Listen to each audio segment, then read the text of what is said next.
देशातील मोठा वर्ग आजही शेतीवर अवलंबून आहे.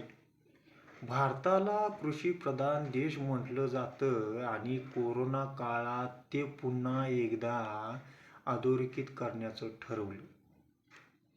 तर त्या कठीण काळात महाराष्ट्राची अर्थव्यवस्था ही कृषी व कृषीपूरक व्यवसायामुळे टिकून राहिली होती.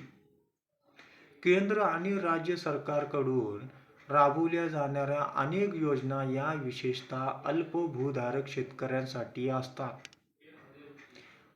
आणि मात्र या योजनांचा लाभ घेण्यासाठी शेतकऱ्यांकडे अल्पभूधारक शेतकरी असल्याचे अधिकृत प्रमाणपत्र असणे आवश्यक ठरते.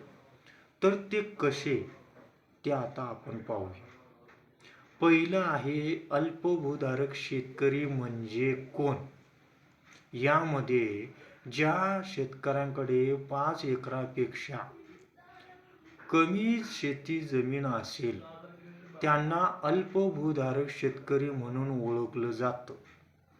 अशा शेतकऱ्यांना शासनाकडून विविध सवलती, अनुदान योजना, कर्ज सवलत, पीक विमा आणि आर्थिक मदतीचा लाभ हा दिला जातो. यामुळे हे प्रमाणपत्र केवळ कागदपत्र नसून शेतकऱ्यांसाठी अनेक संधीची किल्ली ठरलेली आहे. अल्पभूधारक शेतकरी प्रमाणपत्र कुठं मिळणार? तर याबाबत अल्पभूधारक शेतकरी प्रमाणपत्र शेतकरी तहसीलदार कार्यालयातील शेती केंद्रामार्फत मिळू शकतं. याशिवाय महाराष्ट्र शासनाने सुरू केलेल्या आपलं सरकार या ऑनलाईन पोर्टलवरूनही हे प्रमाणपत्र सहजपणे मिळवता येतं. शेतकऱ्यांना जो पर्याय सोयीचा वाटेल त्या पद्धतीनं अर्ज करता येतो आणि अर्जासाठी खाली मी लिंक टाकलेली आहे, ती तुम्ही पाहून घ्यावी आणि त्याद्वारे सुरू करावी. आता आवश्यक कागदपत्रांची यादी कोणती असणार?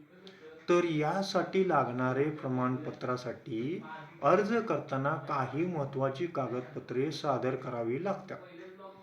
ओळख पटवण्यासाठी आधार कार्ड, पॅन कार्ड, मतदान ओळखपत्र, पासपोर्ट, ड्रायव्हिंग लायसन्स किंवा शासनाने दिलेले इतर ओळखपत्र यापैकी कोणतेही एक कागदपत्र आवश्यक असतंच. त्यासाठी पत्त्याचा पुरावा म्हणून आधार कार्ड, रेशन कार्ड, मतदान कार्ड, वीज बिल, पाणी बिल, घरफाळा पावती, 7/12 किंवा 8A उतारा सादर करता येतो. तर पुढचं जे आहे, जमीन आणि महसूल संदर्भातील कागदपत्रे कोणती लागणार? तर अल्पभूधारक शेतकरी असल्याचं सिद्ध करण्यासाठी जमिनीचा 7/12 उतारा किंवा 8A उतारा अनिवार्य ठरेल. तसेच संबंधित तलाठ्यांचा अहवालही आवश्यक असतो. याशिवाय शेतकऱ्यांनी स्वतः भरलेल्या स्वयंस्वीकृती म्हणजेच स्वयं घोषणापत्र अर्जासोबत जोडावं लागतं. हे स्वयं घोषणापत्र सर्व अर्जदारांसाठी बंधनकारक असतं. तर पुढं आपले सरकार पोर्टलवर अर्ज कसा कराल याबद्दल पहा. आपलं सरकार पोर्टलवर प्रथम नवीन वापरकर्ता नोंदणी करून घ्यावी लागेल. त्यानंतर त्यासाठी नाव, मोबाईल क्रमांक आणि ईमेल ID ची नोंद करून लॉग इन करावं लागेल.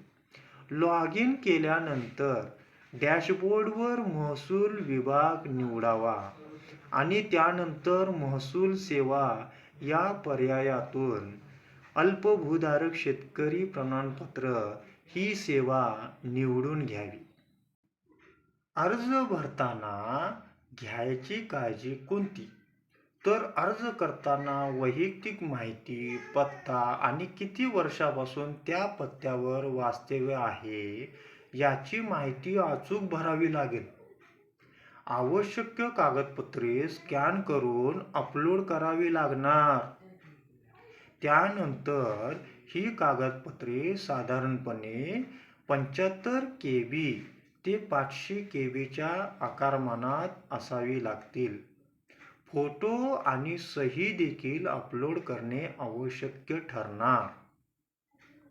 सर्व माहिती भरल्यानंतर ऑनलाईन पद्धतीने अर्ज शुल्क भरावे लागते आणि मिळणारी पावती जतन करून ठेवावी लागते. तर 15 दिवसात हे प्रमाणपत्र कसं मिळतं? ऑनलाईन किंवा ऑफलाईन अर्ज सादर केल्यानंतर साधारणपणे 15 दिवसाच्या आत अल्पभूधारक शेतकरी प्रमाणपत्र मिळतं. जर काही कारणाने या कालावधीत प्रमाणपत्र मिळाले नाही तर 15 दिवसानंतर आपले सरकार पोर्टलवरील लॉग इन करून अपील अर्ज सादर करता येतो आणि योग्य कागदपत्रांसह अर्ज केल्यास शेतकऱ्यांना हे प्रमाणपत्र सहजपणे प्राप्त होऊन जाईल. समजलं ना?